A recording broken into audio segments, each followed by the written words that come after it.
How's the bacon, did you say? Batistuta!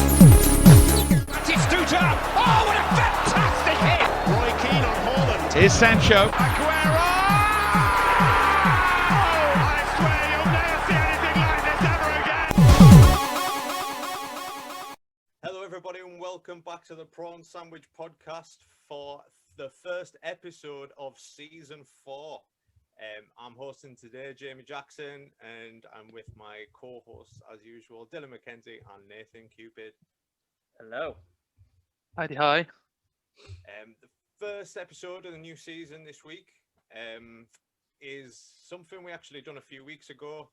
You may have tuned in at the time, but we actually went out live, which was a bit mad and a first for us, with Ryan from the FMRetro Group, who was obviously the team that put together the 99-2000 database that me and Nathan have been playing on our Football Manager Chronicles series. Keep a lookout for them as well, because they've got absolutely shitloads going on in terms of retro databases coming out. There's the 1990-91 season with the retro regens. There's the, I think, 76-77 season that's coming out. They keep updating the 99-2000 database, and they're doing an 09-10 database as well, I think. So, yeah, busy lads. But it's good to be recording again, boys. I've missed this. Got to be honest. Absolutely. Work, man. Ruining life. Work and life getting in the way for all of us. I know. It's just nice to not have the pressure of hosting a quiz on your shoulders anymore. But yeah, season 3 was great. We hope you all enjoy season 4. Big shout out to all the sponsors before we just kick into the pre-recorded interview with Ryan. The T7 Clothing and the Apple Tree Pub in Carlisle. Business booming, Dylan? Aye. You look I'm knackered. Doesn't want it to come home this summer, so the pubs can get quiet again. But, oh man, exciting times. So the time of recording, it's the first day of the Euros, so it'll be Turkey and Italy playing later on after we're finished. Hopefully we can get finished in time so we can watch it. Yeah. Before we kick on, any want to make any predictions for the Euros ahead? If it's not coming home, Italy will win it. Oofed. If it's not coming home, France will piss it, like, probably. It's coming home.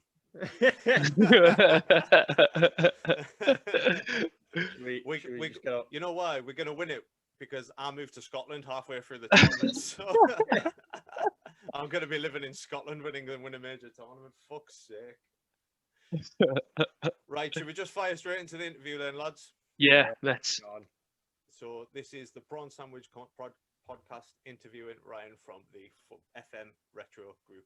Enjoy, everyone. Right, everybody, welcome to the Prawn Sandwich podcast. This is a first for us. We're live streaming here. We've got a guest on today, and it's Ryan from the FMRetro Group. How's it going, mate? All doing great, mate. How are you? Very good, thank you. For anybody that's joining us that's not listened before, I'm Jay, there's Dill, and there's Nath. I don't know what order you've got the screens on there. Good evening, if you join us live. Yeah, Hi, first time, everybody. as I say, so bear with us.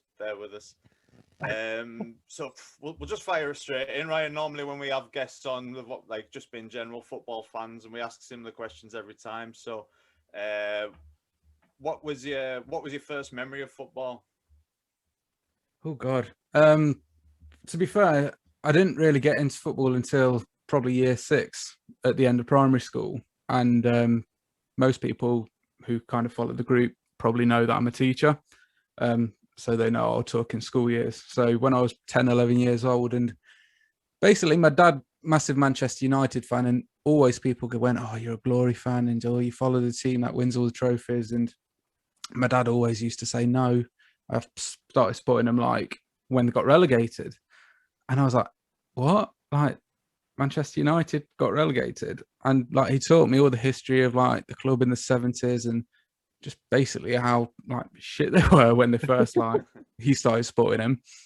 And the like thing that kind of stands out to me is him teaching me all about like the club's history before they were Manchester United, and they were known as Newton Heath. And obviously, at the minute, with like the green and gold, that's kind of everyone knows what the green and gold means now. They're the original colours the team played in.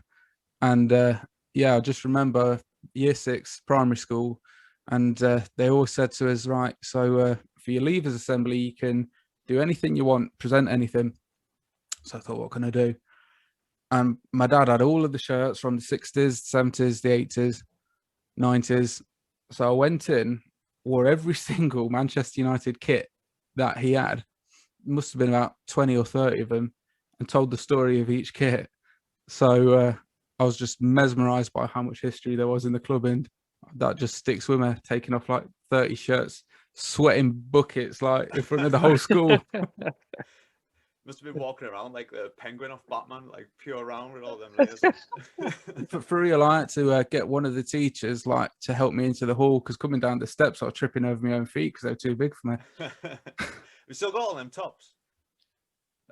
Well, most of them, yeah, like that's one of them there, like you see like behind you if you're like watching along. And yeah, most of them are in boxes and stuff now, so I get them out every once in a while, but they absolutely reek of that like loft smell that you get.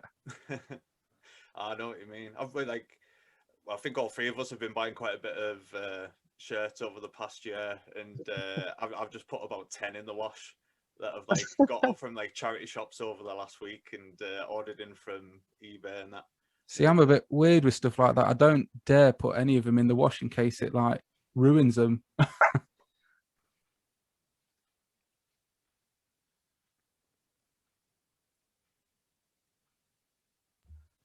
Unmuted the wrong person. Yeah, wash them inside out on a 30 wash. You're fine, mate. You're fine. Moving on from that, then, what was the first game you ever attended? It was May 2006, Old Trafford, United against Middlesbrough, and me and my dad went down there, and I think it was for like my 10th birthday, and we was on like the top tier at the north like stand, so couldn't see a thing for the whole match, apart from a penalty from Van Nistelrooy, and it was his last game for the club. Didn't know that at the time, and idle and thought, like, this is the moment. I'm going to see a goal for the team that I support, and he missed it.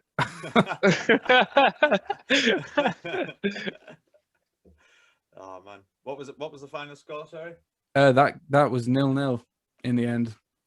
So yeah, it was a complete waste of a trip. It got better as it got older.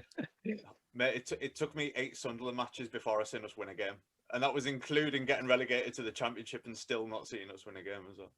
I feel for you there, mate. Who was your favourite all-time player then? It's difficult because obviously, like, you told me a couple of these questions, and I was trying to think, and the one that stands out, I didn't really see growing up because I think his best days were while I was too young to remember football. But I remember when I used to play football, I always wanted to be like Roy Keane. And I was always compared to being the brick shithouse in the middle of the pitch, taking everyone out. So there was just something about Roy Keane and just like his leadership and just how he drove into tackles and just didn't care like for anything apart from his team, really. And that became above anything else that he wanted to do. Then that kind of, for me, was like, well, I just want to be like Roy Keane. And seeing him like on Sky and stuff now, like the older I get, the more I like look at myself, and like my partner, she's always like, you got such a bag on like all the time. You're always like Mardy and you're always pissed off. And yeah, I'm getting more like Roy Keane the older I get as well, I think. You wanted to say something then, Dill? No, I was muted for like the first 5 to 7 minutes of that chat, so I was trying to get Nave's attention to unmute us. Yeah. We have a question in the chat box though, Jay, off Mark. He's put, why Perugia? So if you want to go for your Perugia top.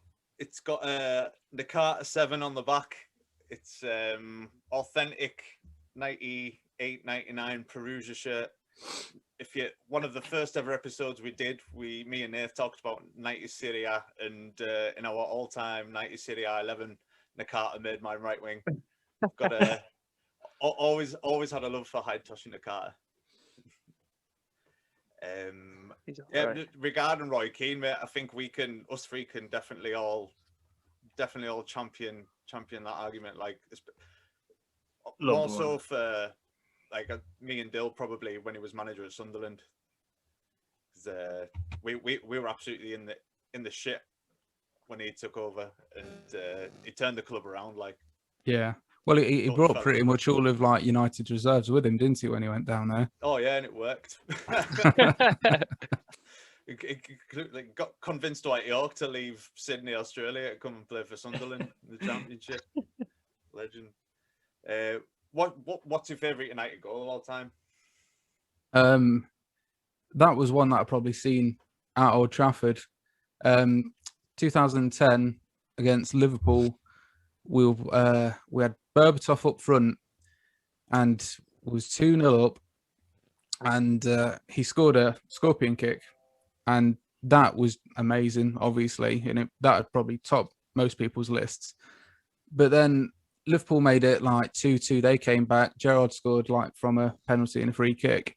And then it was like the 84th minute. And for me, it wasn't the scorpion kick that is the favourite goal. It was a header from a John O'Shea cross, another former Sunderland player, that got it for me.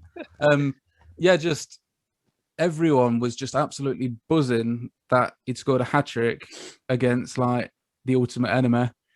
And what topped it for me, just bouncing around in the crowd. And I religiously, every time I go to a match, I've got a programme. And me and my dad was next to like this bloke because we used to get a coach up.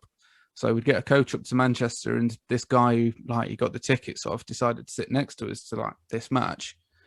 So he like comes in, he sat next to us, goal goes in, everyone's going absolutely mad. And this bloke had like a cup of like Heinz tomato soup that was boiling hot.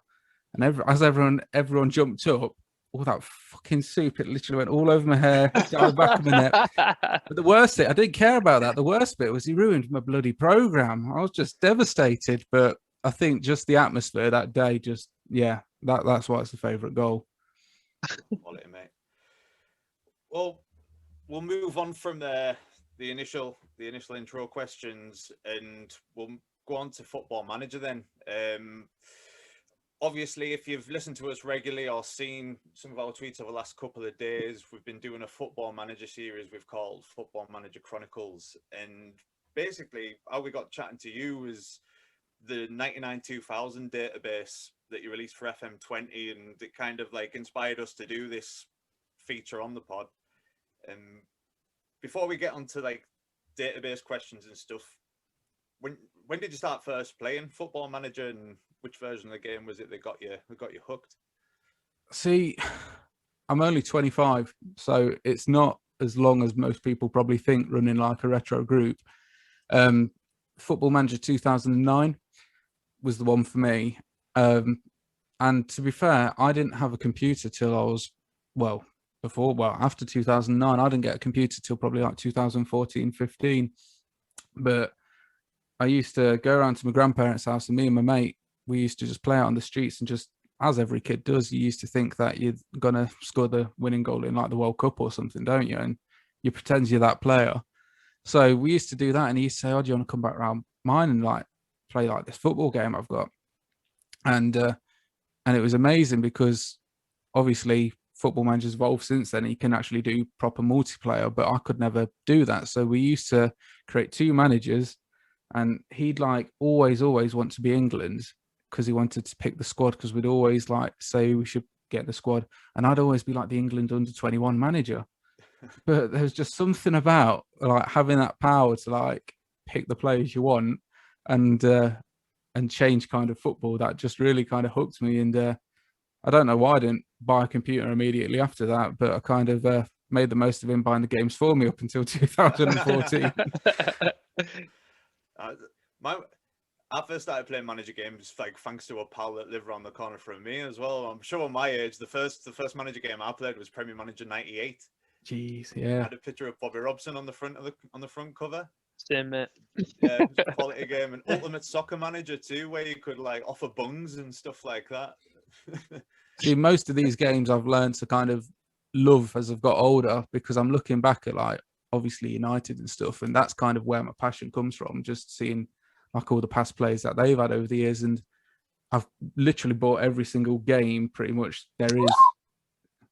Hey up.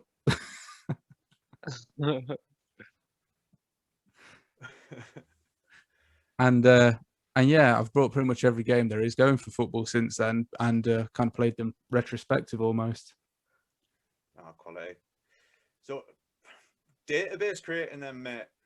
Like, what first got your juices flowing to start doing that? Because all I ever used to do in the data editors was like put myself in the team when I was like 13, 14 or something, going and do that, or like make like me and my pals into a team on it or something. But you guys are like next level. How did you first come about getting into that? I think it all started really kind of just watching like Lelujo and Dr. Benji and stuff make videos on people who do this kind of thing, like the mad scientist, everyone knows. And I just thought, well, that's pretty cool. I want to be part of that. So I'd kind of thought, well, I want to do this myself, and tried doing a few little things here and there, but just didn't have the time to put it all together. But that's kind of where I knew that I wanted to start it. And kind of the opportunity kind of came like lockdown and everything last year, and a couple of people just got talking, and a few of us thought, well, it'll be good to see if anyone else wants to make a database. And really kind of, for me anyway, the passion kind of came from playing all of the mad scientists' work and thinking, well, for instance, sometimes like the value of the players wasn't what the value should have been back then, or like you could only play it for a couple of years and then you'd get like a load of fake players coming through. And I just thought, well, can we kind of create something in lockdown that really kind of makes people excited for football of the past? And before you know it, finding different people who've done kind of solo projects and whatever, we got about 50 people in this group on Discord that all wanted to like either create bits for the database, or like I kind of just coordinated most of it by kind of saying, right, you do this league, you do that, and found the people who'd basically help put it all together and put kits and logos and all sorts into it. So yeah, about 50 of us in the end put it all together. So how do you do it then? Do you look at the previous databases so when you say you pick a season that's, well, for example, the 99-2000 season, did you have a look at what the database for like would have been Champman 3, I think, at the time? Did you just have a look at that and then yeah, I think we all kind of thought, obviously, like we got that data from Championship Manager 3. So the reason we picked 99-2000 is there was a guy in our team called Yabini, and he a couple of years before had made like a 96-97 or 97-98, I can't remember exactly. And he was pretty set that he wanted to kind of use some of that work and put it into kind of a follow-up season.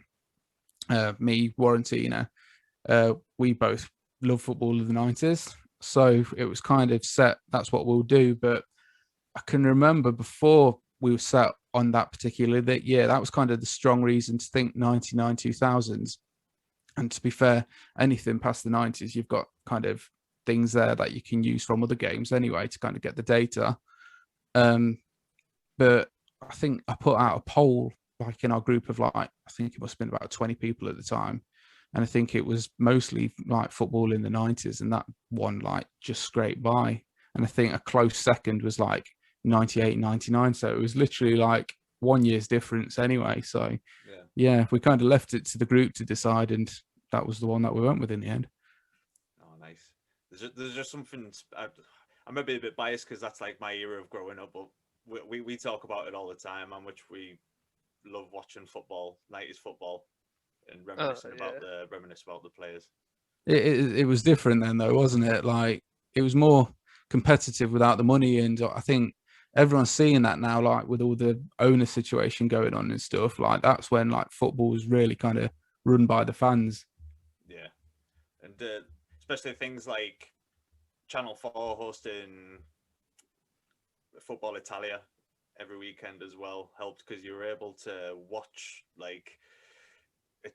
Italian football, this foreign country, like all these star players that you weren't getting to see every week on Match of the Day, and there was just something like really special about that. I thought growing up. Now, obviously, it's much more accessible now, so like there's not as much of a, I don't know what the word would be. There's not as much as a connection, I don't think. It doesn't feel as special being able to watch a live game now because you can just watch live games all the time. But we're totally digressing away from database creating there, mate. So you mentioned the 99-2000 database there, which me and Nath have played quite a lot of in our Football Manager Chronicles series. I've been Palmer in mine, and Nath's been Aston Villa in his. But how long does it take putting together?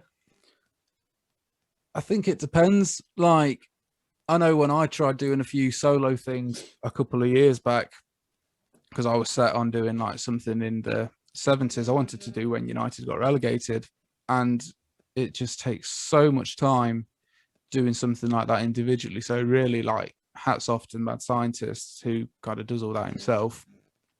So that kind of is kind of the core thing really of the group, that we're a group. And if people want to get involved, like, there's no kind of obligations as to you have to do this much work, or like you have to be previously like qualified in whatever.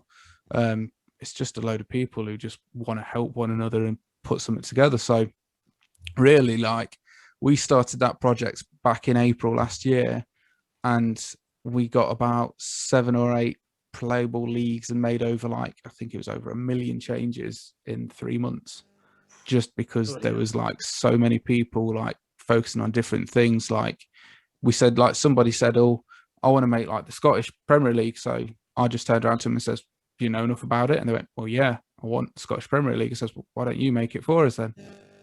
So it was just stuff like that. Like, if people wanted a league, then they'd either know how to edit already, so they'd be in, or like one guy turned around to me and says, I really want the Romanian league in. And we was like, well, don't think that's happening, mate. But I said to him, do you know how to edit? And he went, no. So in the end, I said to him, well, if you want it in, I can't guarantee we can put it in, but if you've got all that information, put it on like Excel or something like that, and we'll see what we can do. And just from that, we was able to like put in the Romanian league, because some guy had like a load of random facts about the Romanian league that we could use. That's quality. I've got to say, like, we've had a question on Twitter that could relate to that, to be fair. How do you decide which year era you're going to create yourself? For me solo, do you mean? Yeah, I would think so, yeah. He just put that. How do you decide which year era you are going to create? FMRetro on Twitter. That's that. I think if it was just me personally, I think it'd just be seasons that I enjoy, like, or seasons I want to experience. Like, I want to see United playing not in the top flight of English football. So I do like 74, 75. And one that I tried, and Warrantini can back me up on this, well, I really tried to get the 2009-10 season in, which was the year that Ronaldo went to Real Madrid, and like Kaká joined him and Alonso. And I think for me, it's kind of those seasons where my club are doing crap, because I've not really seen that. So a Football Manager is always a treat for us at the minute, if that's what you're into. I've managed Sunderland a couple of times, mate. I've noticed on Twitter, it's quite a nice community, all the editing community. I've noticed that there is a lot of helping each other and promoting each other and stuff like that. I've played the Mad Scientists 06-07 database on FM20. I think you played that as well, didn't you, Dil? Yeah, well, that was mostly enjoyable for me and you. Kind of what Ryan's saying with, it was the keen year, wasn't it? Championship. Yeah. So it was ideal for us to play that. I had fucking Gareth Bale on loan at Sunderland, that man. Wow. It's just a nice thing to do. Good stuff. So along the way then, like, what kind of setbacks happen when you're trying to put these databases together? The main thing that we probably got with that database, 99-2000, was people just leaving. like the group. So we get, I think the big thing was we wanted all of the major leagues in that database. So we kind of said we want like England, Spain, France, Germany, Portugal, Italy. The rest, happy days.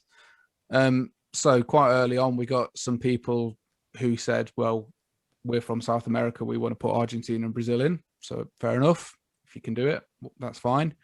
Quite early on, England, Germany, Spain, Italy, they got took. Fair enough. And we constantly were battling with people who wanted to do like leagues that mattered to them, and then ones who just didn't really care about other leagues. Like I tried to recruit. I went into a Football Manager France Discord, and there was thousands of French people just like talking to me. And I had to go on Google Translate to see what they were saying every 5 seconds. And I was literally just, and it's bad because I know that not many people like this in the community, but I was spamming this Discord in this French community, just like, I need someone who knows enough about France from that year to help us. And we got a bloke come forward, but within like 2 weeks, he was just like, nah, it's too much time. So when we first released it in July, and we were trying right up until like the night before, I think, to put more into France, it just didn't happen. So when the database first got released, people were like getting in touch saying like, why most of the French plays English? Because we hadn't like edited it, because the way we edited it was we put in like basic information, which you'd think nationality would be, wouldn't you? And we just put in like player names, position, moved on to the next one. And like when we was kind of checking it all, we kind of thought, well, we've not checked France well enough. So you had like people like Patrice Evra and stuff that were like English. So luckily we've changed it all now, but that's probably the biggest setback. It's kind of finding people who are committed enough to kind of help the group out. I think I played the beta of the 99-2000, and then when the proper one came out, it was like December, wasn't it? Yeah. So it was July the beta, and then another one in December, and then we've literally only about 2 weeks ago, like Yabani, the guy who kind of was set on that year, has gone a bit further and put more to it. So it's even better than December, I think, now. I remember I downloaded it in December. I had to leave my laptop on overnight because of like the file was so big. And I just left it there, and my missus had came to stay with me for like that lockdown from December through January, and I was getting up at like 6 a.m. so I could go and play it for a couple of hours before she woke up, so I could play it in peace. Well, I was literally on my partner's birthday about 10 days ago, and like with Twitter blowing up about like the latest database and stuff, I was literally glued to my phone all day. She's like, "What are you doing?" I was like, "It's important. I've just got to reply to this message." Like throughout the whole day, I've got to reply to this one now. She gets sick of it. Man. Right, so future projects, which I know you're excited about. There was a big announcement today. Yeah, So like take us away with that. That's Warrantini's little baby, really. So he's put together, using the mad scientists 1986, I want to say, database, a 1991 retro regen database, which kind of comes from the 99-2000, because we wanted to make it so that no matter what retro database, you can still play it up to where you are in real life with football. So we kind of did that a little bit last year, but this one's really good because he's managed to find a way, and I couldn't explain it to you really, but he's managed to find a way to make all of the regen players come through to actually be real life players. So the only letdown is you can't really add a face pack to it because it is like random. You don't know the number you need to put the face to that player until they're actually in the game. But you can play from 1991 up till 2021 with like your favorite team, with the players from that team coming through. Well, most of them anyway, most of the ones that most people will know. So yeah, that's definitely something we're excited about. Oh, that's mad, mate. That's quality. So do the regens that come through at the proper clubs that would have came through as youth players then in real life? Yeah, like as far as I know, most of it's accurate, and I think there's a couple of them that, like, I think Chris Smalling started off at Fulham, but I think he's at like Man United, just because he didn't play that many games for Fulham. So there might be a couple of things, because it's only a beta, that it's still being worked out. But hopefully, like, you should see those players coming through roughly around the age that they would have done in real life. Yeah. Quality. I'm excited to play that one. Mark Biagoni on Twitter. I hope I pronounced that right, mate. Sorry if I didn't and you're listening. Will this be released tonight, and is there a graphics pack to go along with it, i.e. faces? I think he's just said that to me on the chat there. Sorry if I'm pronouncing your name wrong, mate. Yeah, Mark, I think we're going to be releasing it, I think Friday or Saturday's the day. Those people that watched the first stream for 99-2000 know that I kind of co-hosted it with Hibernian TV's commentator, which was pretty cool. So I'm just waiting for him to let me know if he's free Friday night at 8 o'clock. And if he is, then we'll stream it and release it straight after the stream. And the graphics are, well, they're coming along slowly. We've got some people trying to put together graphics for 1991. But if you want the regen graphics, it will probably be a case of, here's a list of like players with the name, and you'll have to kind of make that go into the game yourself. But I'll put out a video near the time for people to see how to do that. Quality. What was the other one you've been helped promote? There's the other database, the 76-77 one. Yeah, so that's one that kind of comes from outside the group.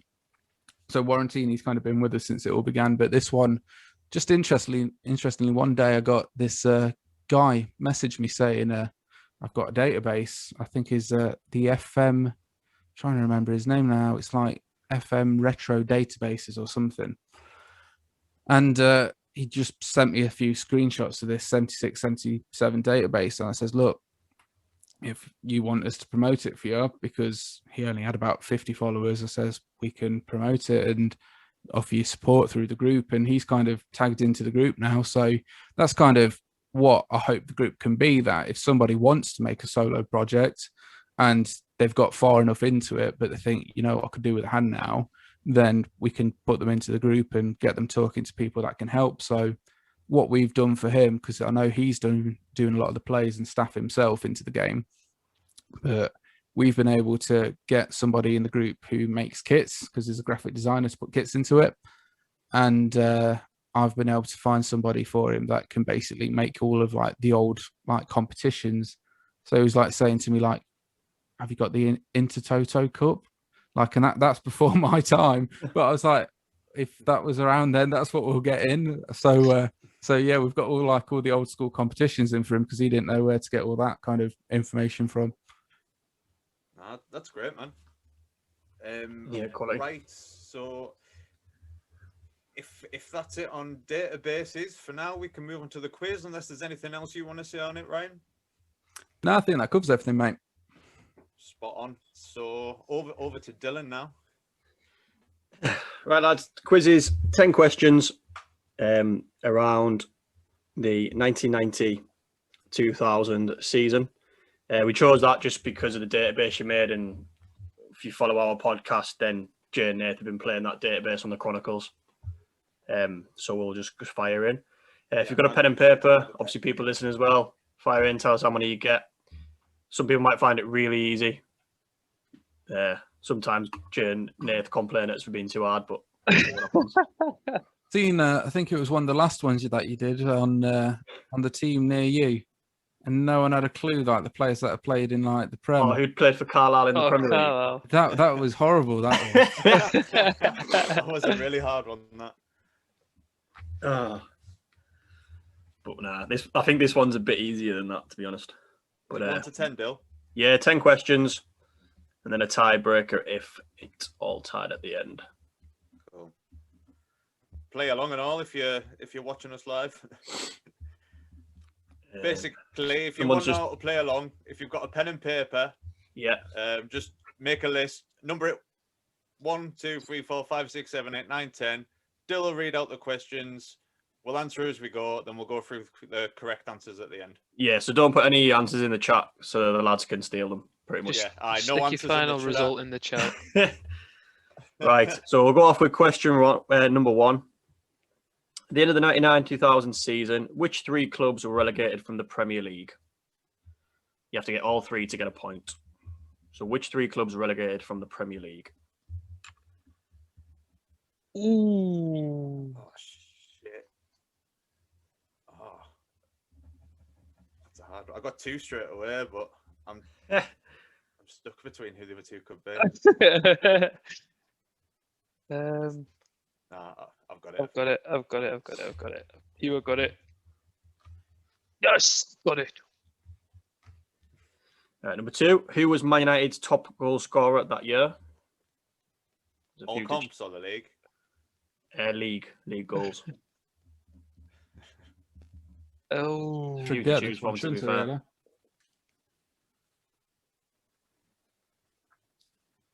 right. It's got to be one of them 2, surely. Could be one of them 4, to be fair. Yeah, I know. Number 3, if you've been following our Football Manager Chronicles, you'll know Nathan is manager of Aston Villa. So I want to know, in the summer signing window, who was Aston Villa's most expensive signing? Oh, Not Nate's most expensive signing, because that could be anyone. But in real life, who was Aston Villa's most expensive signing? 99,000. Oh, man. Ooh. I must have signed before that. I think I've got it. Number 4, during this season, where was John Terry on loan at from Chelsea? I know that.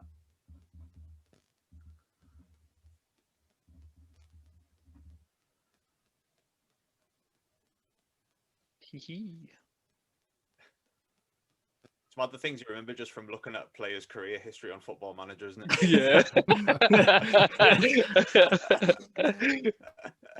Yeah. Number 5, we'll switch it up a bit. Who won the Copa del Rey that season? Oh, fucking hell.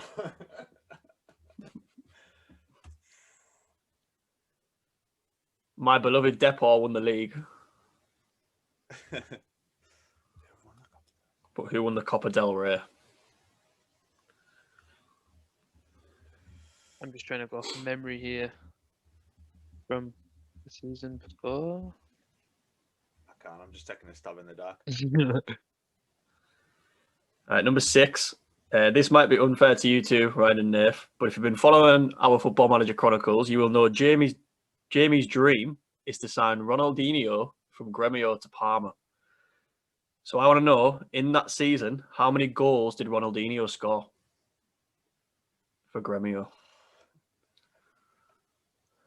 What a question.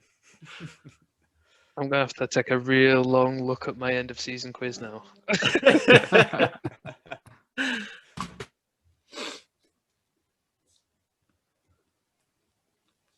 Probably more goals in real life than he did in the actual game, because most of the people that we put in do rubbish in the game.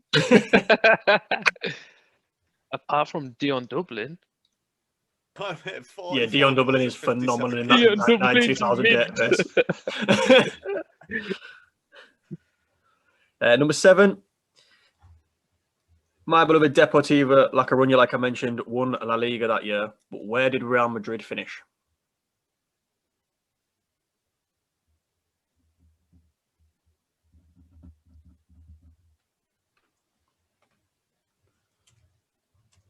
I think I've got that.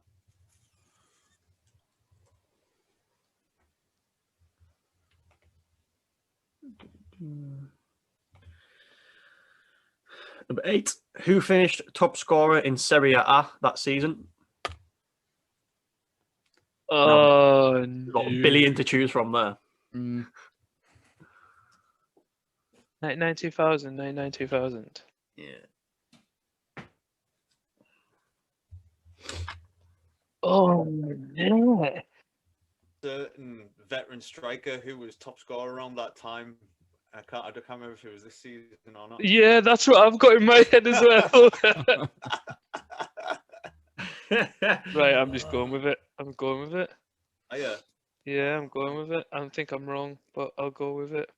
Right. So For this one, question 9, I just want a round number. Don't have to be bang on. I just want a round number.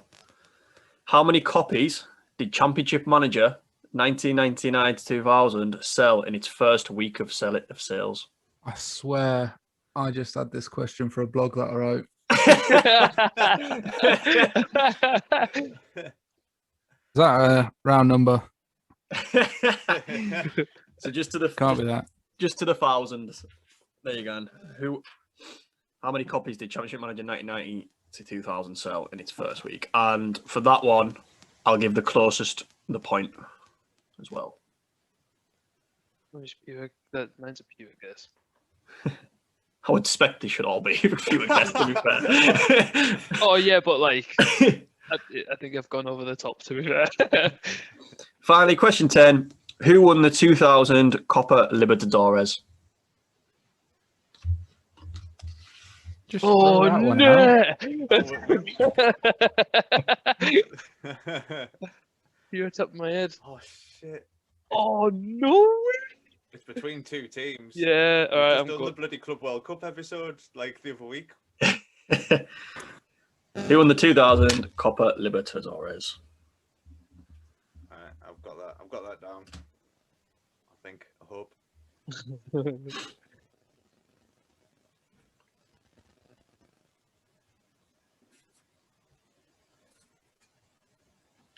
Right. You want any more questions read through, lads, or are you just ready to go for the answers?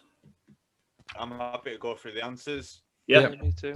Right. We'll do how we normally do it. I'll say the question, and all three of you say what you got, and I'll tell you who's right. So, which 3 clubs were relegated from the Premier League in the 1999 season? Chef Wed. Oh, sorry. All right. Sheffield. Who else? Wimbledon. Watford. Yeah, that's a 3. Watford, Wimbledon, Sheffield. Oh, get in! Yeah, I've You got get them all then. Would you get a point per team? No, you get 1 point. You have to get all 3 to get them. Did everyone get all 3? I put Yep. Bradford down. They stayed up on the last game of the season, didn't they? They did. But Oh, you didn't Liverpool put it, did. Jay? Wetherell scored. Yeah. Nah. Wayne Bridge got a free Oh, kick can't for believe we got Southampton that against Wimbledon that day as well. I can't believe Fair it. enough. Number 2, who was Man United's top goal scorer that year? I wrote Dwight York. Yeah, Dwight. Dwight York.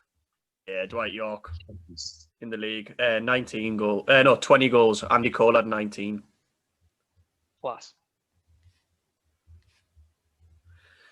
Number 3, who was Villa's most expensive signing that summer? I've put Benito Paul. Carbone. I put Paul Merson. Merce, Carboni. David James. No, but you are right, Mark, in the chat. It's George Boateng. Oh, Ooh. no Of- way. For David James was second. George Boateng? Yeah, number 4, who was John Terry on loan at in the year 2000? Nottingham Forest. Nottingham Forest. Yeah. Oh, it's good. This one, everyone's getting questions right. Number 5, who won the Copa del Rey that season? Atletico Madrid. But Espanyol. I put Valencia. Jamie takes it. Espanyol. Oh. Out. Atletico I Madrid made got up for relegated that awful year. Bradford shout. What a Did nerd. that? Atletico got relegated that year, yeah. They did. Batiste did as well. Mm. In 1999, how many goals did Ronaldinho score for Gremio in the season? I put 7. 12. I put 28. Do I be nice and give a point for the closest? Aye. If it's me. Yeah? Yeah, if it's me. Nathan Cupid texts it was 22 in 47 Get games. in. Oh, bloody hell. Up the Honduras. Depo won the Liga, but where did Real Madrid finish? I put third. Fourth. 5th. Ryan texts it with 5th. Ooh, nice. I like it. Only qualified for the Champions League because of winning it. Yeah, I thought there'd have been some form of stipulation like that in there. Like, fair dues. They sacked John Toshak, didn't they, and replaced him with Del Bosque that year. Yeah. Did because I applied for the job on the database. Who was top scorer in Serie A? Oliver Bierhoff. Shevchenko. Crespo. Jamie knows his stuff. Shevchenko. 24 goals. I wanted to put Sheva. Nearly said Dario Hubner. Mark, That's what I was absolutely on love about you for putting before. Batistuta. You clearly know that we love him. How many copies did the CM 99-2000 sell in the first week? Closest gets it. 80,000. 750,000. I put. How much? 300,000. I'll put 750. 750. What did you put, Ryan? Ryan said 300,000. Nath? I just said 80,000. You two shot your load. Nath texts it. It only sold 27,000 copies in the first week. Oh, jeez. cultured swines back then. I best update that blog then.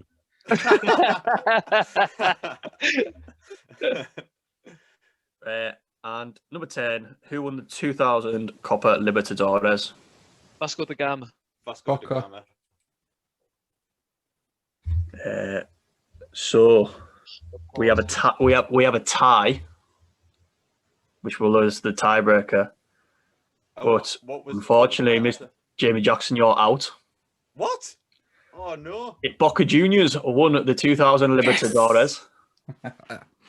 Oh, Bye, Jamie. oh I've got my ears mixed up there. So Nathan Ryan got 5 each. Right, I've so he's been going to hit unreal this. at the quizzes lately. The closest wins, so I'll need to use maths to work out unless it's pretty obvious. Man United, Lazio, and Deportivo La Coruña won their leagues that year. Oh, geez. But I want the combined goal difference from the 3 clubs. Why? How's that even a question? Because I'm a dick. Why? Did you, like, from that season, 99-2000? Well, York and Cole had got... Yeah, so then... Oh, no. You just got to go for it, mate, and hope for the Yeah. best. You've got to put a number, yeah. I think Oh, you've done Mazlat this has quiz. just learnt swear words in the chat for everyone else. Sound. Right, yeah, we'll just do that. Right. No, he's gone. Sweet.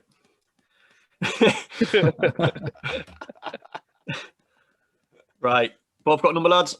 Yep. For the win. Uh, What we having? Ryan, you can say it first, mate. 194. 94. You put Nath? 238. 238. Yeah. How many goals do you think these clubs scored? Ryan takes it. The closest, even though he's a mile off, it was 105. Oh, jeez. Goal difference. Man United goal difference 52. Lazio was 31. Depors was at low 22. To be fair, I based that on goals scored. I didn't hear the goal difference bit. Yeah. Off. Yeah, I was just like York, Sheringham, Cole, and Solskjaer. That's at least 100 there. Oh, Depor won the league with like the lowest ever La Liga points, and Yeah, Lazio in the like, defensive league in the world. So yeah, yeah. That thought never crossed my mind. So Ryan takes it 654 on the quiz. Well done, mate. Nice. You go into a league of not many guests who win a quiz. An elite pool. An elite Yeah. pool of guests that have now won a quiz. Right. So that's my well, quiz done. quiz over. Thanks, Dill. Dramas.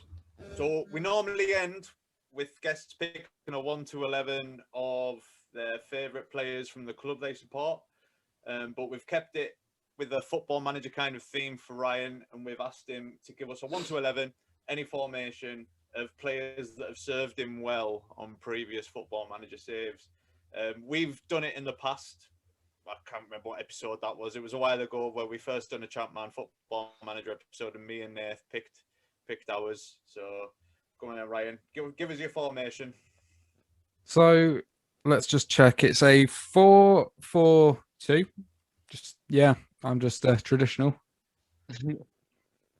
And do you want me to start with who's in goal?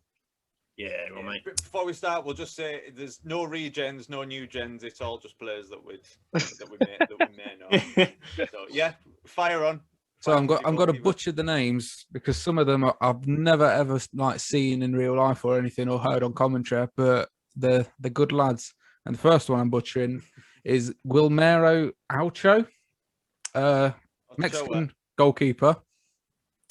And yeah, I picked him because pretty much there was a 3-year spell or something in real life where United were linked with him replacing Van der Sar.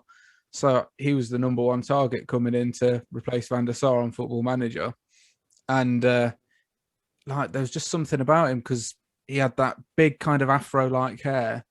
I just thought, surely that afro counts for kind of saving some goals and keeping some clean sheets along the way. And yeah, I used to set him on my penalties, a bit like that Brazilian goalkeeper who was on the penalties, and he just turned out to be a bit of a brilliant penalty taker for me. He had that mint World Cup in real life, didn't he? And he just went, if it's the same one I'm thinking about. Yeah. Guillermo Ochoa, the 2014 World Cup. Aye. Yeah, it was phenomenal. Because I had, when we all played for the same Sunday League team at the time, and he was a free agent after that World Cup. And I had a dream that we had signed him, and Kev, our regular number one in my dream, kicked off because we were replacing him with Guillermo Ochoa. Oh man, what version of the game was that? That was pretty much from 2010 to 2013, 14. And then after that, I just gave up on him because he got a bit crap then. So that's probably when you guys started wanting him. Right, mate. Right back. Antonio Valencia. I think kind of the same kind of thing. He was brilliant with United in real life. So I just couldn't sell him. So he was one that literally I'd go into the database before and make him 20 years old again just so I could keep him at the club for longer than he actually was in real life. So yeah. Oh, fair play. Left back. Left back. I've got I've called him Luke Shawberto Shaw. Now think of a world where a certain Brazilian left-footed free kick specialist plays at Manchester United, is English, and his name's Luke Shaw. So my free kick specialist was Shawberto Shaw. Was what version of the game was that on, or is that again just a series of them? No, that's a few. I think I've kind of gone past the point of him actually being good at free kicks now, and I just like calling him Shawberto Carlos. Fair enough. Your centre back pairing? I've got Ben Godfrey. He was compared to being a bit like Rio Ferdinand. So again, I'm straight on that United hype and brought him in. And Mauricio Lemos. And I don't know if you've seen what I'd sent on Twitter earlier to you, that I've gave him the nickname the Lemon. All right, yeah. So I called him the Lemon, and I just love setting nicknames for him. Somewhere on Twitter, there's a United team I've got where every player's got a nickname, but I called him the Lemon because he's 6'4", he's a big chap, so he's big and round like a lemon. He's got a last name that sounds a bit like a lemon, and I just imagined him being a bit of a brick shithouse. Mind where you signed him from? That was Las Palmas in La Liga, I think it was. I think that was about Football Manager 2018. Don't know if it's still down there now, but a couple of years ago, it was an absolute beast on the game. With Godfrey, I think it's the last 3 databases at Norwich have always had an abundance of unreal talent, the fullbacks. Even on this new, and if they went down, you'd bid for the player and they'd still want 40 mil. Yeah, because it was Max Aarons, wasn't it? And Ben Godfrey and stuff like that. And Jamal Lewis, he's the latest one that seems to be overpowered. They're all absolutely quality on it. Right, moving into midfield then, mate. Who have you got on the right-hand side? I've got Memphis Depay. Literally, the theme of this team is United players or people that probably didn't live up to it in real life, that they either didn't sign or did sign and they did crap for him. And I'm actually hoping in real life they bring him back. And every time, when he was at the club, I'd keep him when we sold him. And then now we've sold him, if you manage United, I think there's still a release clause to bring him back. So he kind of I think in this edition of the game, like he comes a free agent at the end of the game. So I always like pick him up on a free or pick him up just before Liverpool try and pinch him or someone. He's a free agent at the end of this season. I think he's leaving Lyon because we spoke about him last week on our recordings. I really liked him. I was quite good. It didn't work out at Man United for him in real life, to be fair. He has the talent. Like, I don't know. I think it was just inconsistency. Like, he didn't really get a string of games like going together. He put on a bit of weight, and then like that with Van Gaal. And I just think defensive football. Van Gaal didn't like someone that ran forward with the football. Yeah. Left midfield. Callum Gribben. So I used to pick him up when he was like a 16, 17, 18-year-old lad.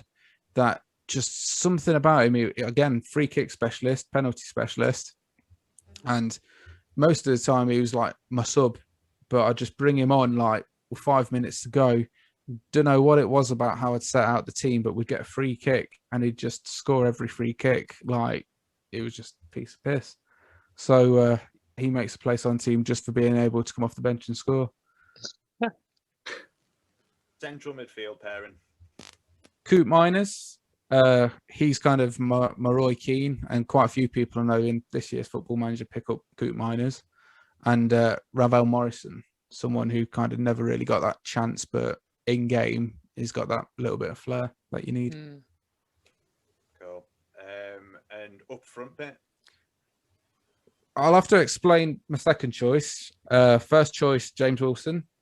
He's just, another one that never really made it at United. And I can remember there was a save where I took over, I think it was November time, FM 17, I want to say, as Paul Scholes at Aston Villa.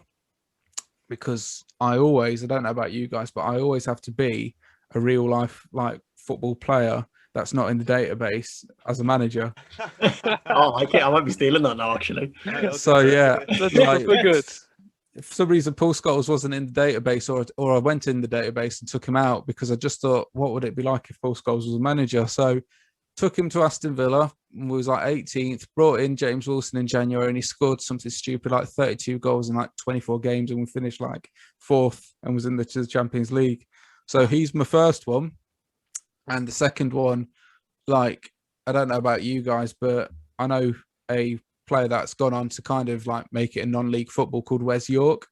And he used to play for my local team, and just blistering pace, technique, and he used to play down like the local park where it'd be. So there's just something about, if you know someone who's made it in football that's on Football Manager, it's like, oh, like, you're on Football Manager, like, oh, we can sign you in this. And no matter which club you're at, like, I have to sign him just to say, like, oh, I've got my mate like on the game.